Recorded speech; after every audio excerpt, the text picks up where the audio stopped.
morning. I'm Frankie and this is Mark, who will be your host for our first global tutorial session this morning. Okay, so let's get into it.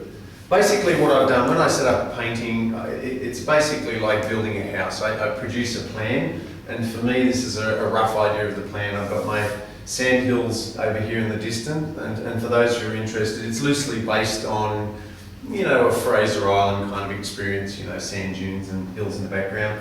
So we've got the sand, big hills over here in the background, some water, and a couple of old bridge or pier pylons receding out into the water, and we'll have some sand dunes here.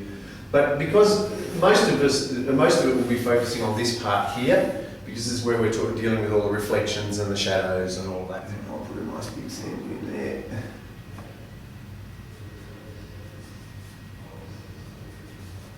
And we notice that the water in the distance is reflecting the sky.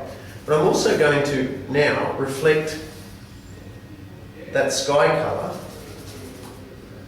in the wet sand very close to the viewer in here.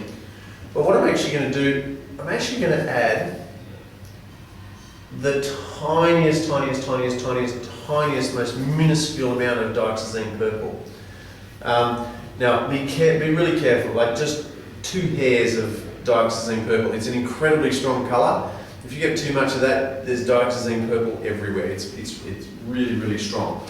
But the reason I'm putting the dioxazine purple in is because this wet sand that I'm representing now is sitting over that lovely wet sand colour, which of course is dioxazine purple and cadmium yellow medium and white. And so it's going to have a hint of this dioxazine purple in it.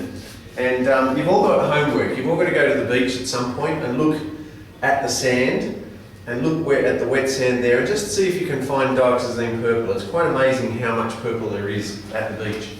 So now there's really only one other thing I can do here in the shore break, and that is just with a little bit of white, create the impression of some little waves breaking here, and that little bit of white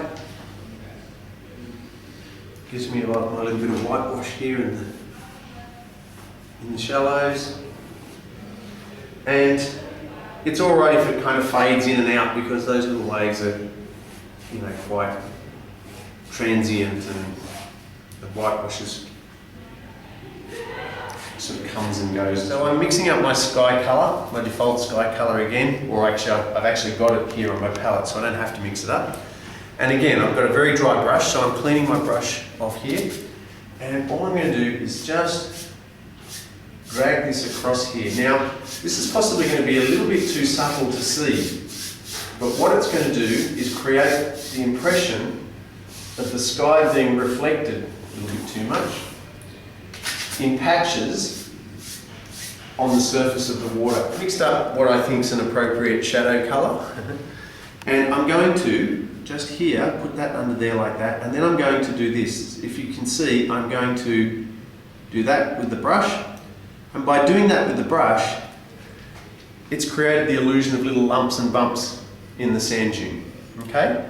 Now I'm going to add some shadows over here, but those shadows are further away.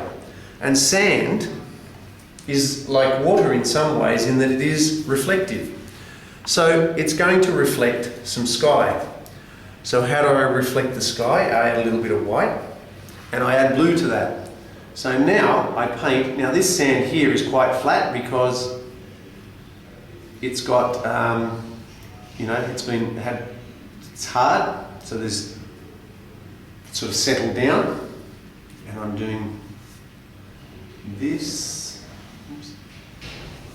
Okay, so there's my shadows there, you can see. Now the further I get away, the more blue I'm going to add.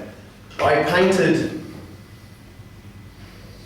this reflection here in the wet sand, and if you have a quite close look, these posts have got, you know, a highlight on one side.